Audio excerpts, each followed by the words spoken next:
I've driven along Hoot Road many times before, but I've never noticed a small white farmhouse to my right. It was standing on the side of an old highway that runs through the Great Smoky Mountains National Park in Tennessee. This road, with its various sections such as the Cheeky's A Turnpike, has had a rich history. During my grandfather's youth, it was known simply as Hoot Road, a winding dirt road through the Carolina mountains that played an important role in the birth of NASCAR, thanks to the moonshine racing enthusiasts who settled on its turns. The house was neat, newly painted white, and surrounded by a sturdy fence of planks and timber that enclosed a pasture on one side. When steam came out from under the hood of my truck due to a punctured radiator hose, I realized that my time on this road was limited. I quickly pulled into a gravel parking lot and parked halfway to the house. "Hello, is anyone at home?" I called out, knocking on the wooden door. Mountain dwellers might be wary of strangers, but once you were in their trust, they became some of the most hospitable people you could meet. Despite this, I decided to stay in the porch, keeping my distance just in case. After a while, a face appeared in the window above, its features unclear. A female voice asked, "Who are you and what you need?" "I'm Joshua Sutton from Waynesville," I replied. "I was hoping I could fix my truck and get some water from you. I have a burst radiator hose which I quickly repaired a few miles ago, but it doesn't hold up." The woman told me to wait and then disappeared from sight. Looking around the neighborhood, I couldn't help but admire how neat and well-drained everything looked. The nets were intact, the porch was painted with fresh paint, and there was a wonderful garden on the side of the house. As I headed for the door, I was greeted by two imposing German shepherds who stood silently and obediently next to their owner. "Behave yourself and the dogs won't bother you," the woman assured me, opening the door and gesturing for me to enter. "Come on in. Can I get you something to drink? Can I have a glass of water, please?" I asked. "Are you from the Sutton family of Sandy Hollow?" "There are quite a few of them in Zackey Hollow," she asked. I shook my head. "No, ma'am.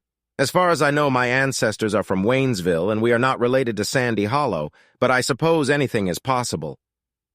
The woman brought me water and offered me to sit down, her dog watching me closely. The refreshing cold water satisfied my parched throat, and a light breeze from the fan dried the sweat on my shirt. "My name is Sandra Dresser, and there's—" she pointed to a pair of dogs sitting next to her, is Sanson and Delilah. "Nice to meet you. I was wondering if you have any materials that I could use to create a pliable tube that looks like rubber. I saw a group of vintage cars in the field over there." "Oh, don't be shy. Take whatever you need if it helps you," Sandra said. I thanked her and carefully got up from the table, trying not to scare the dogs. Despite my efforts, they stayed on all fours until Sandra ordered them to sit down, and they obediently obeyed. As we walked out the door with the two dogs, I couldn't help but admire Sandra's figure. Coming down from the porch, she looked to be about 30 years old, with long, dark hair pulled back in a ponytail and tucked under a cap. She was wearing work boots, skinny jeans, and an old t-shirt, and her eyes were bright blue. Grabbing tools from my truck, we headed across the pasture to a group of old cars parked behind a dilapidated barn. I rummaged through the collection and found some flexible steel and rubber hoses, as well as clamps to temporarily fix the car. An hour later, my truck was ready to go. Evening was approaching, and she suggested it's time for dinner. "Why don't you go inside, clean yourself up, and eat before you continue your journey?" Her invitation was filled with genuine warmth. I hesitated at first, but eventually my rumbling stomach convinced me to agree. The alluring aromas wafting from the kitchen were irresistible, and I couldn't resist. Sandra did not disappoint, serving an appetizing dish of smoked pork chops, creamy mashed potatoes, fragrant collard greens, and spicy black-eyed peas, accompanied by warm, moist cornbread. To top it all off, she treated me to a delicious bread pudding and steaming hot coffee. "Sandra, that was the most delicious meal I've eaten in years." "No kidding," I complimented. "Nothing unusual," she tried to downplay it. "I don't have many guests, and I like to cook, so I think you came just in time." She fed a few pieces to the two dogs, who were looking at me the whole time I was there. They quickly devoured the food and continued to sit with their tongues hanging out. "By the way, what are those old cars near your barn? If you want to sell a few of them, I know a couple of people who might be interested." After a brief glance at me, she said, "They actually belong to my ex-husband. They've just been standing here since he left. A Fairlane and a Ford pickup truck. You can make good money if you decide to sell them. He hasn't been here for 2 years, and I think we need to do something about it, she admitted. A year ago, a man from Knoxville came to us and tried to buy it at a very low price. He thought I was gullible, but I didn't fall for it and sent him away. She reminisced, a smile spreading across her face, lighting up the whole room. I helped her clean up after dinner, and when I was done, I realized that it was time for me to hit the road before it got dark. Although I had only met this woman a few hours ago, there was a charming politeness about her. As I was preparing to leave, I felt a little disappointed. Miss Sandra, I have a friend who would be very interested in buying your '57 Ford if you're going to sell it. I'll be happy to let him know. Here is my business card. Feel free to call me. I will be happy to come here again in the future, I said, handing her my card. I think she understood that I was hinting at a return visit, but for now, she left the decision to her. After shaking hands kindly, I started the car and drove back to Hoot Road. As I drove along Highway 325 toward Pittman Center, I couldn't stop thinking about the beautiful woman in the white farmhouse. She informed me that her ex-husband had left 2 years ago, just at the time when I became an ex myself. Every day, I think about the past, about how bad it was and how damn good I felt back then. Unfortunately, the wrong people keep reminding me of this. My marriage to my ex-wife lasted 5 years before she left. I always thought it was a good 5 years, and June still holds that opinion. But it's been a long time since we first met.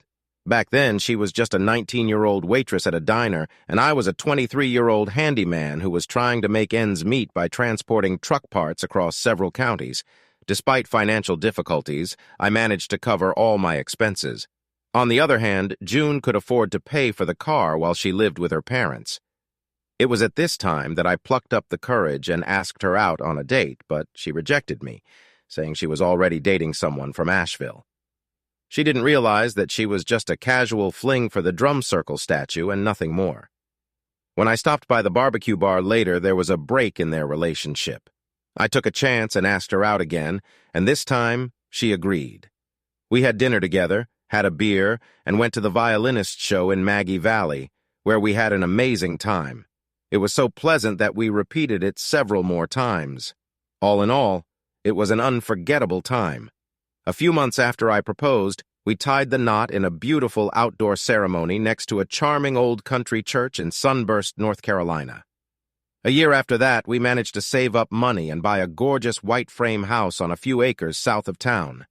There was nothing extravagant about it, but there was a place for a garden and a barn where I could work on my projects. At that time, we didn't have children yet, and June combined working at a barbecue cafe with classes at the local community college. For several years, I was constantly on the move, delivering and taking orders, sometimes staying overnight in Tennessee. This continued until June graduated from high school and got a job as a shift nurse at the local county hospital. I continued to make daily trips and eventually got promoted to regional manager, which did not greatly affect the time spent on the road, but increased my salary thanks to commissions from all sales. Since we both worked full-time in June work shifts, we had to cherish the time we could spend together. During the week, she usually had to take turns every weekend, and every 12 weeks, she switched to night shifts with a 12-hour shift. The only positive thing was the salary increase. Over time, she began to earn almost as much as I did, which allowed us to double the payments for the house. On weekends when her schedule allowed, we visited several nightclubs in Asheville, along with several other couples we knew. Gradually, some of her colleagues began to join us, resulting in a weekend party consisting of about 12 people who got together quite regularly. We often visited the dance hall on Patton Road in Asheville. It was a cramped and narrow room that comfortably accommodated many people. As a rule, we came in pairs. Most of us were married. Throughout the evening, like June, I danced with different people. I didn't see anything wrong with that because usually people dance with friends or acquaintances from school. I did the same thing as June. As I said, everything was fine. We left with the same people we came with. But as it often happens, there will always be someone or something that will ruin everything. A few months after we started going to this place, I always danced with a girl from her band named Terry, who was June's colleague. She kept taking us to the other side of the dance floor, but I didn't think much of it at the time because I was generally naive. When the next music track started playing, she snuggled up to me in a slow dance. We were far away from our table in the corner of the room. "Jesus, Terry, what are you thinking about?" I asked. "Nothing you don't already want," she replied with a seductive smile. As a young man dancing with a beautiful woman who smelled amazing, my blood boiled. But despite the temptation, I was happily married and promised to be faithful. "Terry, I'm devoted to one woman," I insisted. "If June hadn't been there, we probably would have been at my house next week." "But June will do it tonight," I said with a smile, trying not to brush her off. She just smiled back and replied, "Oh, someday I'll have the opportunity." We moved on to another topic and finished the dance, after which I returned her to the escort, a man named Tom. June and a few other people were still dancing and looking around the dance floor. I noticed that she was dancing very close to a man I didn't recognize. He whispered in her ear, making her smile and laugh. Suddenly he grabbed her and she seemed to like it. I briefly thought about joining the dance, but then I remembered Terry. Looking back, I realized that I should have intervened, but that moment had already passed. Another round of drinks was ordered, and June returned to the table with her new dance partner. I pretended I didn't know when she introduced him as Charlie, a school friend before his family moved to Asheville. I immediately disliked him, most likely because of where he put his hand. His smug expression and the way he looked at me with his hand on my wife's shoulder also contributed to this. But when June noticed my reaction, she took his hand away and eventually he left after a short exchange of opinions. I wanted to contradict him, but I kept my composure. The conversation on the way home was predictable. "Do you let every man touch your buttocks when you dance with him, June?" I asked. "No more than if you were touched by a girl?" she replied, surprising me. She quickly took me to the other side of the room. "I'm not going to let this happen, and I'm going to stop it," I replied. "Well, you too, big boy. Are you jealous every time a man thinks he has a chance at the impossible?" June replied. She chuckled, easing the tension in the room. "Charlie has about the same chance of getting me into bed as Terry. None," she said confidently. And she was right. After it was getting close to midnight, we decided to leave for the night. When we got home, I managed to have a good time with her. Everything went well. For the next few months, we met regularly, distributing the duties of drivers among ourselves. One Saturday night, I found myself one of the few men in a group dominated by women. For men from our company were unable to attend the weekend meeting. June and several of her friends were enthusiastically drinking tequila and thirsty to get drunk. June's tendency to lose all her inhibitions when drinking tequila was well known. This meant that she would have to be tinkered with. I tried my best to keep up with her in dance as much as possible. The dance floor quickly filled with other girls, including June's friend who was supposed to keep an eye on June and the rest of the group. While I fended off Terry's audacious advances, she joined the other girls outside to get some fresh air. "Josh, she's safe," Terry said. When the dancing ended, I found myself back on the patio where the smokers indulged in their habit.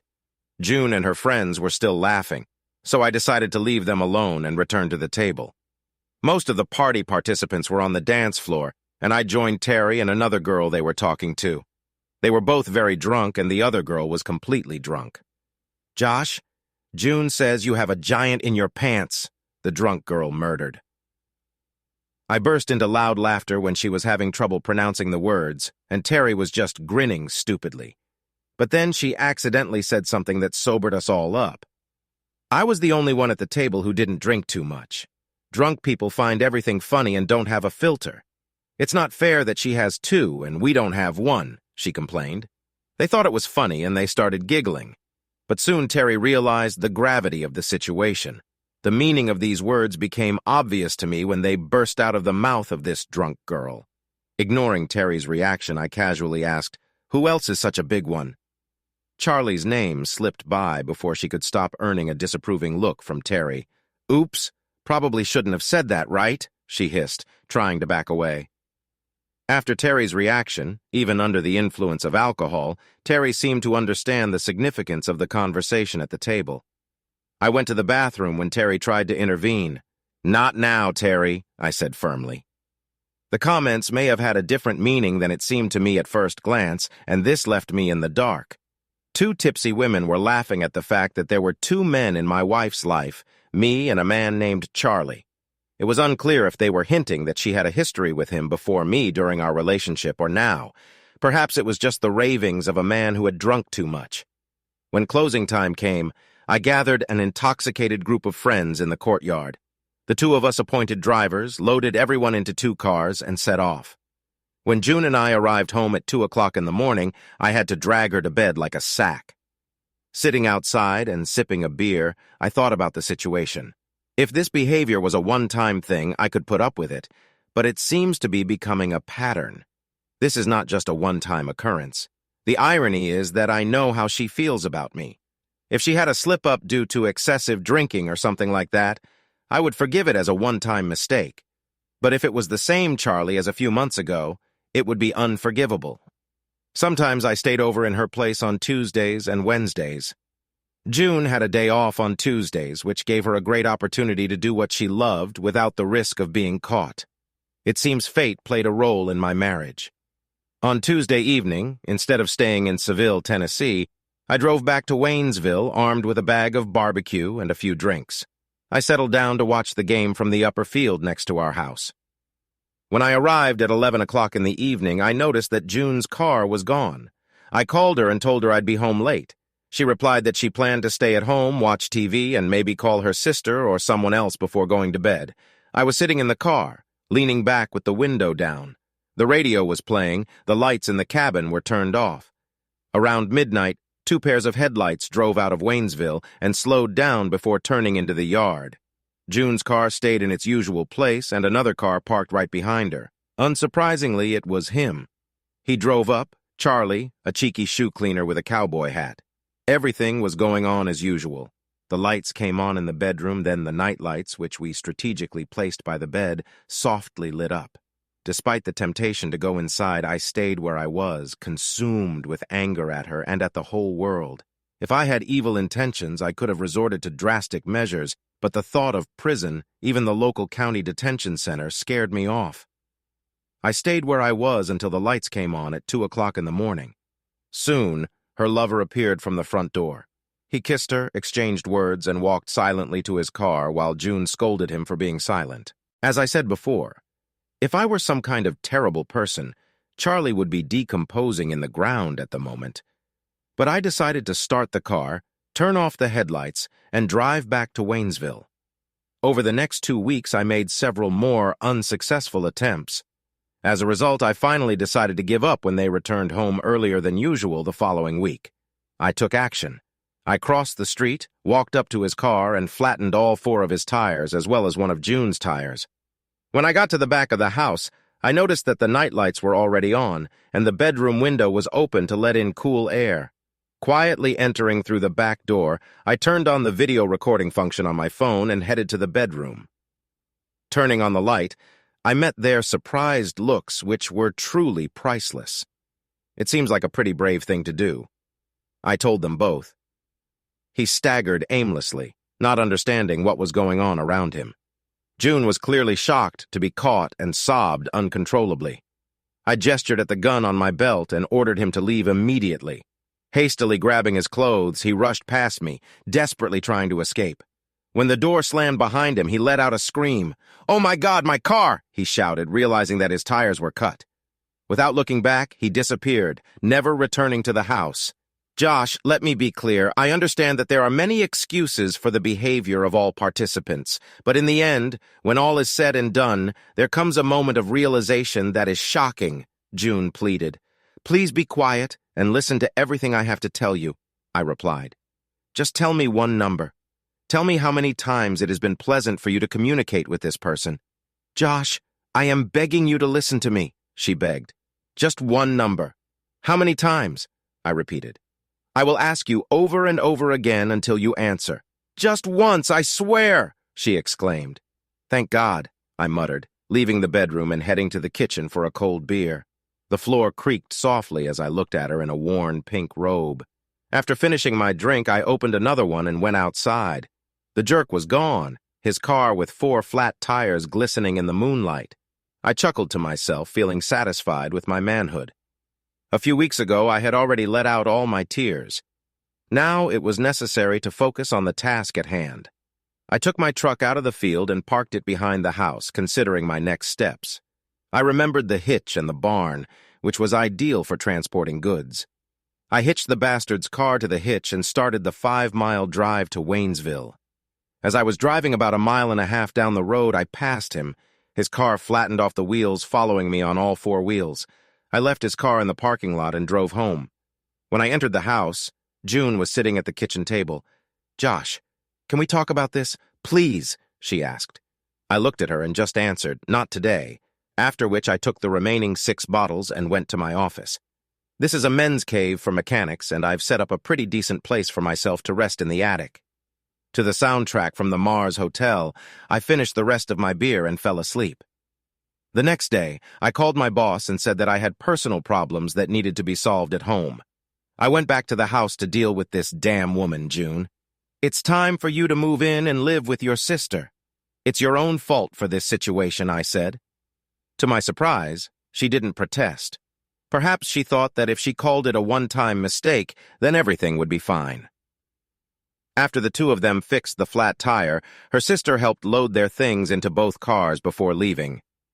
Meetings eventually led to something that changed her excuses.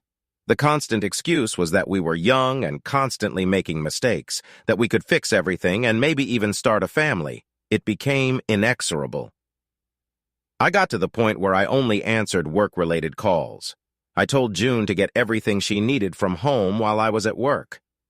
I decided to keep the house for myself and buy out her share without offering alimony. We invested everything we had in the house, apart from a small pension from work. It was a simple decision. The divorce was finalized 6 months later, but attempts to reconcile did not stop. June often bothered me at the restaurant, joining me at the counter or bar. Her sister visited me regularly to chat and bring me food. At some point, I suspected that and might be interested in me, but it turned out not to be so. In the end, I came up with a new plan to put an end to all this. I contacted Terry and invited her to go to the club on Patton on Friday night. I was surprised when she agreed to spend the whole weekend at my house and ended up in my bed. This woman turned out to be bitter than I expected. She completely exhausted me, but I couldn't wipe the smile off my face all week. I chose Terry not only because of her qualities, but also because I knew she couldn't keep secrets. I was sure she would share all the details with her work friends, including June. Surprisingly, everything turned out even better than I imagined.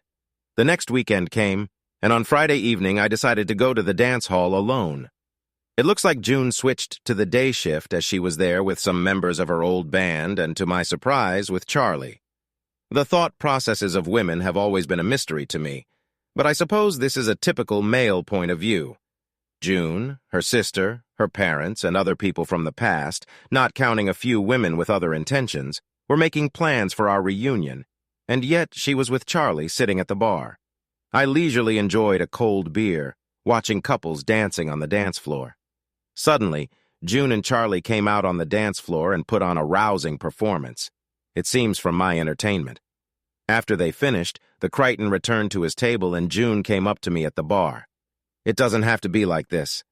"Josh," she said, confused. I replied, "What do you mean? We're not together and I'm not with anyone else." "I'm the only one here," I said, looking around the room defiantly.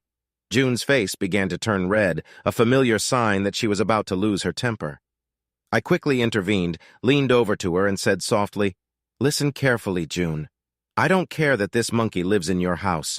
You have been with him for a long time, so you can continue to communicate with him. I'm sure you know that I had a great time with your friend Terry last weekend," I said. Her reaction was instantaneous. She jumped back and slapped me hard in the face, after which she burst into tears. Her lover, who was sitting at the table, got up and started moving towards the bar, but hesitated when I raised my hand in his direction. "Do you see that jerk you're with now?" I said. He froze when I raised my hand. All he cares about is having a good time and nothing more. This has always been his priority, and you've given him what should have been mine over and over again. You took away what was sacred between us and let this disgusting man get into our bed, into our lives, and now you have to put up with it. I've had enough with these last words. I finished the rest of the beer and left. She ran after me with tears in her eyes. When I left, I ended up at Jack of the Wood enjoying Green Man Ale and watching the dancing girls. I later found out that June left with a friend shortly after me, and it was said that she did not go out as often as before, even though June claimed that I was dating Terry again. I resisted the temptation because I was focused on my work. June and I kept coming up to me at every opportunity and seemed to have realized that this is a futile effort. Another problem that has arisen is the relationship between her parents and mine. Despite my absence, my parents continued to invite June to the barbecue. She became to them like the daughter they never had, and they didn't want to part with her. Divorce and its consequences have motivated all of us to make changes in our lives. Personally, I found solace in returning to the forest. Growing up in the Smokies and the national forests gave me a sense of belonging and identity. I didn't know what it meant to be a hillbilly, but I knew I wasn't. I discovered that deep down, I have a passion for forestry. As a result, I decided to change my usual lifestyle. Instead of sticking to my usual route through Murphy or crossing I-40 at the entrance to Tennessee, I chose the scenic Hutch Road through the mountains. It may have been a little longer, but the scenic ride and good weather was worth it. I even had the opportunity to stop and enjoy fishing by the stream. It's a mystery to me how, in all these trips, I never noticed a charming white house on the Tennessee side, but one day it still caught my attention. When I finished mowing the lawn and decided to take a break with a cold beer, the phone suddenly rang in my pocket. It was Sandra Dresser from Cosby, the woman I visited last week to fix my truck. For several days, I couldn't get her out of my head. Something about her bothered me despite our brief meeting. I was going to contact her about the '57 Ford to get some new information. "Hello, Miss Sandra. Your hospitality always makes a lasting impression on me. I was planning to contact you soon about your old Ford, as well as some other cars you mentioned. Your mention of them aroused my interest, and I decided to act. I thought it would be helpful if you would come and help me decide on my next steps. You have 11 old cars, and all of them, as far as I remember, were in excellent condition, both in body and frame. The next steps are clear and understandable. Evaluate and sell them," I said. She already knew about it, which made the invitation intimate. "I'm going to go there next Thursday, but to be honest, I don't mind going for a ride in the mountains tomorrow because Sunday promises to be wonderful," I said, offering the suggestion optimistically and with faith. Half an hour later, I was sitting at a barber shop in Waynesville, enjoying a haircut and choosing a great Cabernet for the trip. Although I usually prefer beer, I can still tell a good red wine from a bad one. The next morning at 9 o'clock, I set off on a familiar route under a clear blue sky. Driving through a large stream, I noticed fishermen casting fishing rods on both sides of the bridge. I was tempted to stop and look at them, but I had obligations. As I was approaching my destination, I saw a young guy fishing for a large trout weighing 1 pound caught apparently with fly fishing bait. Continuing on my way, passing by Miss Sandra's house, I noticed she was chatting animatedly with a man and her 2 dogs were closely watching her every move. After parking the car and walking down the driveway, I noticed another man sitting in another car and watching the conversation. The conversation grew louder as I approached. Bill mentioned that I could get a 65th share in exchange for the work I did for him a few months ago. Sandra stated, "I don't know anything about any arrangements. Bill left here 2 years ago, so if he promised you something, resolve all remaining issues directly with Bill." Before he could speak, I said, "Good morning, Miss Sandra. Is everything okay here?" She looked at me with slight concern before answering, "It's okay, Josh." This gentleman was just about to leave. The man's gaze met mine, full of rage, but I just smiled and wished him a good day. We watched as he got back into his truck and drove off down the road towards Cosby. "What was that?" I asked. "I think my ex-husband is giving me trouble. He is forbidden to enter the territory and even drive on the road in front of the house because of a cordon junction," she explained. I couldn't help but smile and reply, "How convenient. Before I forget, I brought a bottle of wine, St. Francis Cabernet. If you want, put it in the refrigerator for a while," I said. A benevolent smile did not leave her face as we returned to the porch, accompanied by the dogs. When the line was safely stowed away, we sat down in an armchair and discussed the collection of old cars near the barn. Among them were the '57 Ford, the '65 Fairlane, the '67 Barracuda, the 69 Olds 442nd, and the 48 Caddy, as well as several other inconspicuous sedans. It was a pretty valuable hiding place, especially if she could get a fair price for them. I mentioned that I know someone would be interested in paying a good sum for the '57 Ford. I think in the current state, you could get from $8,000 to $10,000 for it, I informed her. Let them know that I'm interested, she replied. We continued to discuss the details, and I decided to contact a person in Seville who specialized in selling such things. I was hoping he would help sell it on commission to ensure a good price. When everything was settled, I was treated to a delicious fried chicken dish with all the necessary seasonings. After tidying up and clearing the table, we walked through the pasture and entered the mountain forest behind her house.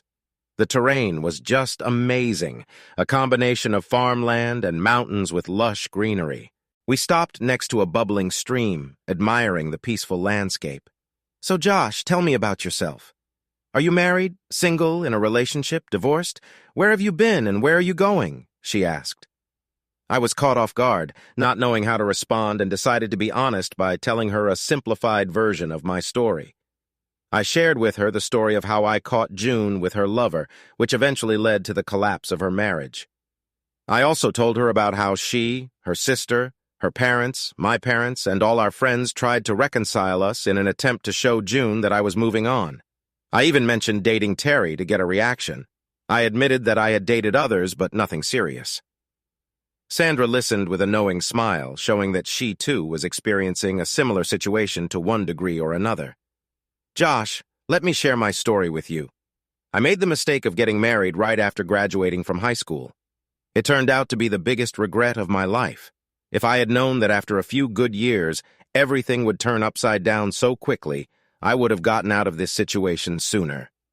My ex-husband had delusional ideas, as did your wife. He was amused I called her Pinocchio. That's probably the funniest name I could think of for him. I don't know if you knew Bill Dresser. He's on the south side of Hazelwood and Balham, not too far from where you were right now. It turns out, according to my father, Bill was in love with Cosby's girlfriend, who turned out to be not as interesting as he thought. They had something going on a few times, but he didn't mention that he was married. When she found out that I was his wife, she quickly ended the relationship. It's pretty funny, really.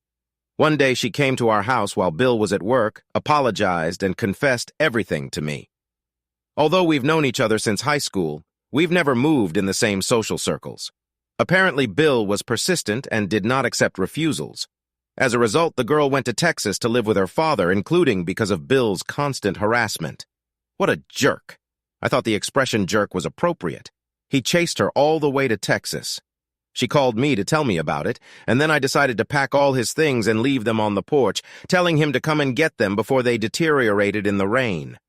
2 days later, he returned, broke into the house in my absence, made a mess, and brought his things back into the house.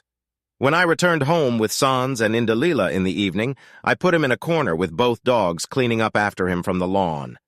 Do my dogs really know who their owner is? She gently stroked both dogs, and they sat at my feet, happily wagging their tails and watching me. The next day, Dad and I visited the law office to get a restraining order against him. A few days later, he was taken to work. The following week, he returned to Texas and resumed his pursuit of the girl. I still talk to her sometimes. He may be a good guy, but she's wise enough to keep him at a distance. As far as I know, he lives in some woman's trailer in Silva. Sandra didn't seem bothered by this situation. She continued to smile brightly. Getting rid of this jerk was the best decision of my life, she said. After thinking about it, our conversation continued, and I found out that Sandra had adjusted well to life after the divorce. She worked as a midwife in East Tennessee, mostly in the foothills. The farm she lived on was inherited from her grandmother, and before the divorce, she grew tobacco on a 3-acre plot. After she took care of the farm, there was no one to take care of it, and it fell into disrepair. While preparing to leave, I inspected the old cars near the barn and took some pictures to share with a friend. Despite the late hour and early work scheduled the next day, we said goodbye warmly, hugged, and she kissed me on the cheek. I'll come by this week, maybe Thursday, if I get a response from my friend from Seville. If I can't come, I'll definitely call you. "I will be very glad, Mr. Josh Sutton," she replied with a smile. That Sunday afternoon, I went excitedly to Hoot Road, feeling like a boy in love.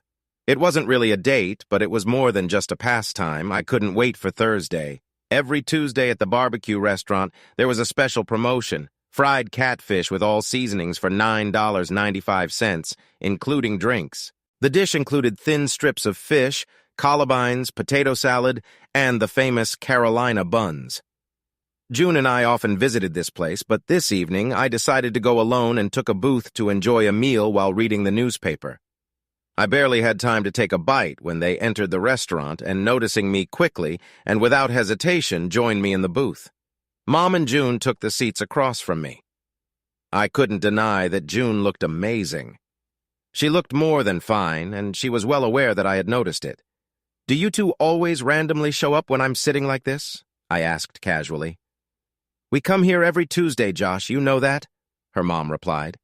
June just smiled and turned on the charm with a twinkle in her eyes. She looked even more attractive. Feeling trapped, I reluctantly joined them. When we all loaded our plates at the buffet and sat down to eat, it seemed like there was a competition going on to see who would eat the most, and I was a participant in it. It was one of the strangest meals in recent times. It was like old times for the three of them. "Isn't that great, Mom?" exclaimed with a big smile on her face, remembering how the four of us used to gather here every week. June's face lit up with memories. I just needed to go to the bathroom. When I returned, Mom started to get up to let me back in, but I stopped her by gently touching her shoulder. "No need. I have an early trip and I need to go to bed." I put a $20 bill on the table, smiled, and wished everyone a good night, including June, who had a satisfied grin. I walked out the door. It was only 6:30 p.m., and I was already sitting in the Budgim Tarum with a cold pint of beer in my hand. The pub has always been a favorite place, but recently it has become even better as the owners, Ben and Kelsey, have started hosting concerts there on Saturdays. Now there was enough space to dance and enjoy the music. June and her colleagues didn't particularly like this place, so I made it a rule to come here often. Besides, it was a good place to meet like-minded women. That evening, Ben was serving at the bar and serving me my favorite double IPA, and I was looking around the neighborhood. A few girls were playing billiards, and some were sipping their drinks and watching the game on TV. "It's been a while, stranger. How are you? What's up?" she asked, sitting down next to me. As always, Terry looked incredibly attractive, perfect for such a relaxed evening. "It's been a long time since we last met." "Well, Terry, you look amazing, and life seems to be kind to you." I sincerely praised her. "I'm holding on," she replied. "Things have been a bit hectic lately, but having you here gives me hope." With that, she gently stroked my thigh. I bought her a beer, and we found a table in the corner next to the pool tables where the girls were playing. While we were talking, I found out that the old band still meets on weekends, and even June takes part in the fun. Terry didn't say anything about her ex's current whereabouts, and I knew it wasn't my business, but the longer we talked, the more I realized that I wanted to spend the evening with her. We went to my house, and eventually we got down to business and fell asleep. A few hours later, since she didn't have a job the next morning, I let her relax in bed and spend time with me. "Josh, I know we're not looking for a serious relationship, but I thought it would be nice to have casual relationships from time to time. Do you mind? After everything went well last night and this morning, I think it might work. I don't mind, as long as neither of us starts a serious relationship. Sandra called me the same day and said she would be back home on Thursday afternoon and evening, unless she had to leave for a sudden delivery. This call made my day really happy. I contacted a friend in Sevierville, and after reading his letter, I realized that Sandra would only benefit if she accepted his offer. When I returned home that evening, the house was in chaos. Terry was in the house, as I advised in the morning, and by lunchtime, June and my mother came to me on a far-fetched pretext. It wasn't the first time she'd done this. She always had a list of excuses ready. Otherwise, my mom might have come for other reasons. It was obvious that Terry was here for a reason, regardless of my presence. June seemed disoriented by the unexpected appearance of another woman in the place where her house once was. But despite my mom's attempts to act as a mediator, the two seemed to have a fight.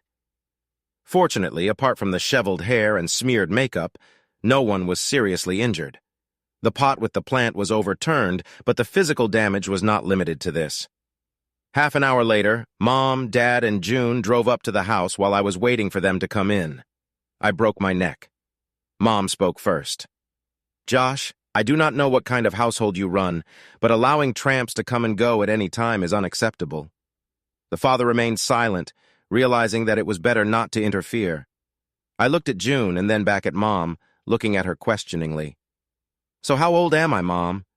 "You're 30, she replied. "And how long have I been living on my own?" "Since you turned 19, I think," she replied. "That's right, since I was 19, I confirmed, and I've been living in this house since I was 24, right?" She nodded in confirmation. "Am I a married man, Mom?" "Well, you were, and you should be," she replied. I interjected, "I was really married before, but not now. Do you understand?" "Now let's move on to the next question, Mom. Who are these tramps you were talking about? As far as I know, there was only one living in this house, and I found her in bed with another man. So, who are these tramps running around my house, I'm interested to know." My mom and June were sitting on the couch in shock and couldn't speak. My father started to say something about not talking to my mother like that, but stopped before she could get into any more trouble, and I continued talking. "Let me tell you frankly about some things. In fact, this house belongs to me. At the age of 30, I am not married and do not lead a religious lifestyle, so from time to time, I like to have fun in the company." Then, June cried out with tears in her eyes, "You can always take me with you." I giggled and took another sip of my drink.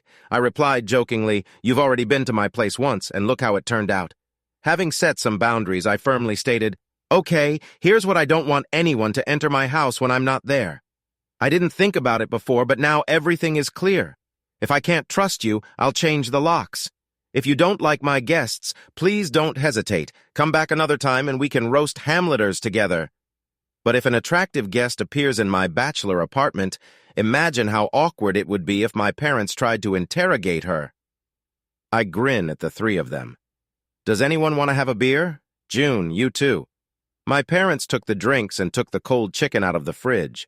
I took June to my workshop. "There's no reason for you to come to my house and criticize the people I talk to or any other aspect of my life. June, absolutely none. I know you're having fun with someone else right now. Why is it acceptable for you to have fun with another man, but you're angry if Susie Q, Jill on the Hill, and even Terry get the affection you threw away for that jerk Charlie? You created this situation. June, not me. I do not know who you are in a relationship with right now, and to be honest, I'm not interested. I don't care. So it all comes down to this. It's time to start behaving respectfully and moving forward in life. Please stop trying to involve my parents and her problems. I know they care about you, and you care about them, but it's important not to involve Terry. She didn't hurt you, and neither did I. When she looked at the ground, I could see the pain in her eyes. Despite her love for me, she continued to betray me. When we returned to the house, Mom and Dad were relaxing in armchairs, absorbed in an old TV show. After everyone left, I was finally able to relax, except for the upcoming phone call from Terry, which I had to answer to apologize for the chaotic family meeting. The next day, while I was having lunch at a local diner, June's sister joined me at my booth. "Hi, Josh. You look as attractive as ever," she greeted me warmly. I have always admired an inner kindness.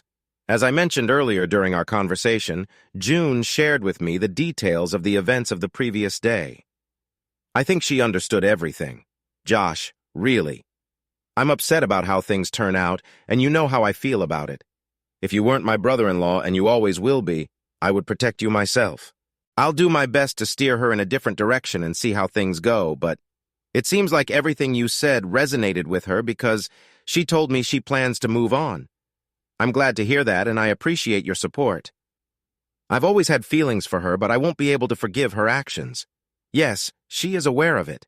She's been fixated on that terrible guy she's been with since you first met, but I think she realizes now that she lost everything because of him." I just nodded, and we continued our conversation until she had to leave for work. I paid the bill and went to the mountains to get to Tennessee. Sandra was in the garden when I arrived at her place on Thursday, and her dogs, as usual, notified me of my presence. It was incredibly hot that day, and she was dressed appropriately, very short jeans and a tight t-shirt and nothing else. I tried my best not to look at her visibly strained form under the thin fabric. She willingly hugged me before we headed into the house to prepare a treat. "My baby's a doer, you," she said, pointing to the puffing dogs resting on the kitchen floor.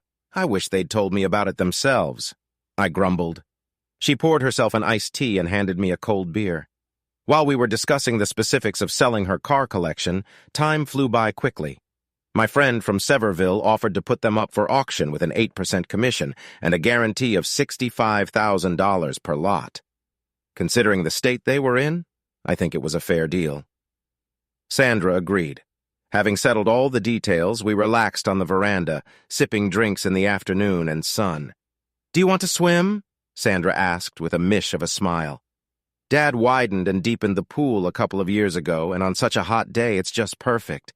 I forgot my swimming trunks." "You won't need them. There's no one here," she said. I assured myself that I was not shy about women and that I had no figure flaws, and agreed with a smile. We took beer and towels and went to the back area. When we arrived, Sandra wasted no time taking off her shorts and top, threw them on a nearby branch, and dived into the pond. Washed by a stream, I hesitated for a moment, but then I shrugged and started to undress, finding myself as naked as Sandra. I followed her example and jumped into the pond, entering the water up to my shoulders. Sandra was standing next to me, her face glowing with happiness. This place evoked nostalgic memories from my childhood when my grandmother lived here. We splashed in the water to cool off on hot days, and I remembered it for a long time. I remember the boys from the next road who tried to spy on us until my grandmother asked her dog to stay in guard. In those days, the nearest place to swim was Jonathan Creek, where the water was always too cool for comfort. After diving into the water, I swam for a while until I was next to Sandra. When I surfaced, our faces were a few centimeters apart, and I looked into her sparkling blue eyes. The next moment, she hugged me and said, "I like you, Josh Sutton. I really like you." She looked up at me. When I confessed, I fell in love with you like a schoolboy from the moment we first met. Her answer was simple. "Okay, you can invite me to dinner tonight." With that, we swam a little more before leaving the pond. After drying off and returning home, we decided to have lunch at Cosby's restaurant. Despite the limited choice of restaurants and Cosby, we were attracted by the magnolia tree and the promise of excellent brisket. We were seated at a cozy table away from the hustle and bustle, and I realized that I had received one of the best dinners in recent times, all thanks to the wonderful company of the woman who was sitting next to me. During the conversation, we touched on all imaginable topics, and when the sun began to set, I realized that it was time to accompany her home. It was about 9:30 p.m. when we pulled up to the gravel parking lot. I walked her to the door and kissed her on the lips while her pets, Samson and Delilah, watched us closely. "You don't have to go over there tonight. Josh, I've got the guest room ready for you. Enjoy a hearty breakfast in the morning and leave when you're ready," she offered with an encouraging smile. Her offer was too tempting to resist. I canceled my evening reservation at the hotel and spent the night in her guest room. The next morning, she sent me to work, treating me to a delicious rustic breakfast. On Saturday afternoon, we arranged a date and dinner in Gatlinburg. That night, we stayed at the charming bed and breakfast in the village. Sandra was different from all the women I had met before, especially June and Terry. She had a sensual nature that captivated me, and I couldn't help but think that her ex-husband was a fool when he let her go. After that moment, we started dating and maintained a long-distance relationship, often staying at her house and sometimes driving to Waynesville in Sandra's car. I met her father, who was wary of me at first until Sandra talked to him alone. I do not know what exactly she said, but after that, he was always friendly with me. On a beautiful Saturday morning while fishing on Big Creek, I decided to make an important decision in my life. As soon as this thought occurred to me, the line on my fly fishing rod suddenly tightened, causing the reel to jerk and the line to chase after it until I managed to catch it with my thumb. This served as the signal for the beginning of an exciting struggle. After a few minutes of excitement, I hooked a hefty 1.5 pounds trout, which was a positive omen and confirmation that everything was going smoothly in my life. Later in the afternoon, Sandra and I returned to Waynesville and decided to spend the evening in Asheville. We ended up in a dance hall on Patton, a familiar place where I often spend evenings with my friendly group of friends. Due to my new relationship with Sandra, I didn't see my friends that often, including my friend Terry, but by the will of fate, I ran into them that evening. Terry was there with her new partner, as well as some familiar faces from her past, including colleagues from the hospital where Terry and Juman were still working. I noticed Terry at the other end of the room, surrounded by old friends and acquaintances. Human seemed pleased with the company of a man I didn't know. Even though she was trying to move forward with her life, she still found time to apologize for the fact that our marriage had broken up. My parents continued to accept her as a member of the family which, as it seemed to me, did not touch me at all. Juman didn't know that Sandra and I were in a serious relationship, and it was the first time she saw us together. Sandra and I were dancing and chatting at the bar when Juman came up behind me.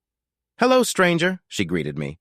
When I turned to face her, I said, "Hello, Juman. You look great." I looked around the room for her companion. "You're Josh, too," she replied. "Your parents told me you're doing well in Tennessee. I am sincerely happy for you." I introduced her to Sandra, noticing the notes of sadness in her eyes, which she skillfully hid. We exchanged a light hug, after which she returned to her company. Suddenly, I felt a sharp blow to the head, which made Sandra scream, "No, Bill, don't do that!" But it was already too late. He swung at me again, and I hit back with my right, knocking into the ground. Sandra started crying, and Juman suddenly rushed to help the man lying on the ground. "Jesus, Josh, what were you thinking?" Juman exclaimed. I stared at her, trying to understand the situation, but then it dawned on me that this man was actually her companion. Juman explained that he was the one who attacked me and not the other way around, as she had thought before. The bouncers immediately escorted him out of the hall, and Juman went to the bathroom to recover. Sandra and I returned to the bar where 2 fresh drinks were waiting for us, courtesy of the establishment. Sandra revealed that she has a restraining order against Bill because he is unstable. I nodded in agreement, trying to put my anxious thoughts aside. This incident ruined our evening, but when we were about to leave, Juman came up to us again. Sandra explained who he was and what he did, and Juman almost burst into tears since he was her travel and companion. She was left without a car, so we decided to take her to Anne's sister's house. As we were leaving, Juman stopped to say goodbye to someone. Sandra and I headed for the parking lot, and Juman followed. Suddenly, I saw a bright flash and heard a loud bang in front of me. I reacted quickly and fell to the ground. Billy Dresser fell backward. I quickly checked myself for damage but felt nothing, deciding that the drunken brawler had only hit me. Suddenly, Sandra let out a startled scream. I turned around and saw Juman lying on the ground while the house guards were rushing to the scene. I knelt down next to her and saw that she was still breathing, barely regaining consciousness. Time seemed to freeze, as if I was watching the unfolding events from the sidelines. The woman asked me to get out of the way and began to provide first aid. After a few minutes, which seemed like a moment to me, but were actually a few minutes, an ambulance doctor arrived and took over. Juman was taken to the hospital and we followed her. It occurred to me to contact into informer of the situation and asked her to join us at the hospital. When it arrived, Juman had already been taken to the operating room. We sat anxiously in the waiting room and waited for news. After a while, a nurse appeared and informed that Juman was still undergoing surgery. It would be some time before they could report her condition. At that time, her condition remained critical. I left Sandra and went to get some food, and when I returned, I found them standing by the window with their hands clasped. I looked confused, but after we managed to cram some food into her, we all gathered nearby to wait for the operation to finish. 3 hours later, the doctor appeared to inform us about Juman's condition. She is currently in the intensive care unit, and apparently, she will be able to survive. The full extent of her injuries will be known only after she wakes up from the artificial coma necessary for the healing of the body. The bullets shatter on impact, some fragments graze the medial temporal lobe, which could potentially affect some aspects of her memory, but apparently her motor functions were not affected, which was demonstrated during the operation. More detailed information will be provided in the coming days as her condition improves. We were given some time to sit with her, and Sandra and I comforted a distraught Inn. The next day, the doctors gave in and her parents the latest news, which matched the information received the day before. Juman was in an artificial coma for 4 days. When she finally woke up and her parents were by her side, and the first person she asked to meet was me, and brought me up to date before I visited Juman at the hospital. Despite a slight opacity in her right eye, which doctors say will improve over time, Juman has demonstrated good speech and hearing abilities. She has partially lost her memory and does not remember how and where she was shot and by whom. Josh, you have to be ready for this, and told me. She thinks she's still married to you as if nothing has happened in the last few years. She even thinks that you were planning to start a family together. As a result, you may have to postpone these plans for a couple of months. I didn't know what to do next and even thought about going to the hospital, but Sandra, in her wisdom, refused to listen to any suggestions. She escorted me to the hospital but stayed in the hallway while I went upstairs. Juman looked unwell, but she was already awake and resting. Her parents had just left the room and was by her side. Without delay, she asked, "Josh, where are my wedding rings?" I remember putting them on yesterday morning before all this, and looked at me with a mournful expression, seeming to expect an answer from me as if I were still or spouse. I didn't know what to do. The thing was, I was in love. The wedding ring was in a dresser in my bedroom waiting for the moment that I hoped would come in a few days. "Juman, do you know what date or year it is now?" I asked quietly. "It's probably July of the year 2012, she replied, confused by the doctor's contradictory information. I turned to him, who was avoiding my gaze with tears in her eyes. "Juman, don't worry about your things right now. Your health and possible memory recovery are the top priority," I said with a slight attempt at a smile, but my worried look overshadowed her. Juman reached out to take my hand as I sat down, and I accepted the gesture, trying to make sense of the situation. We discussed various topics, including family and recovery. After that, in the waiting room, and I talked to Juman's doctor about the prospects of her memory. It turned out that she perceives most of her memories easily, recognizes family and friends, but it was difficult for her to piece together dates and events, something she couldn't remember, like her infidelity. I asked the doctor if she could restore those memories. The doctor explained that it was difficult to predict, suggesting that memories could be triggered by a certain person or place. The doctor could not tell her how to live on, saying only that it was unknown whether these memories would return to her. In any case, the probability of this was 50-50 the 8S. The decision was hers to stay in the same place or maybe take it all back. It was unclear. After expressing my gratitude to the doctor, I hugged and warmly. I confessed to her that I had planned to propose to Sandra on the night of the June shoot, but I didn't have time to. To my surprise, and told me that Sandra had already confessed my intentions to her. It seems I wasn't as secretive as I thought. In fact, I've already made a decision. All that remained was to go downstairs and start acting. The couple rode a Canyon Spider F3S along the gravel path near the old house. The wind ruffled their hair and raised a cloud of dust. When we arrived at the bridge over a large stream, we decided to stop for a rest, to stretch our legs, and try our luck in catching a large brown trout. To our surprise, this elusive fish still swims in those waters to this day. It's been a year since June was injured, and Bill Dresser ended up in jail after our confrontation in Asheville. As a result, I sold my house in Lanesville and got the opportunity to work in the regional office in Cosby, which I did willingly. I rented an extra room at Sandra's farmhouse as my job required day trips, although I still had to work at night. It was quite possible. Sandra and I, who work as a midwife almost full-time, even took a 2-week vacation made us soak up the sun together in Key West. After a rejuvenating vacation, we returned tan, rested, and ready to start a new life together, reflecting on my past failed marriage. When I took the elevator down to meet Sandra in the hospital lobby a year ago, I realized that I wanted my future to be clear and simple. I have already moved.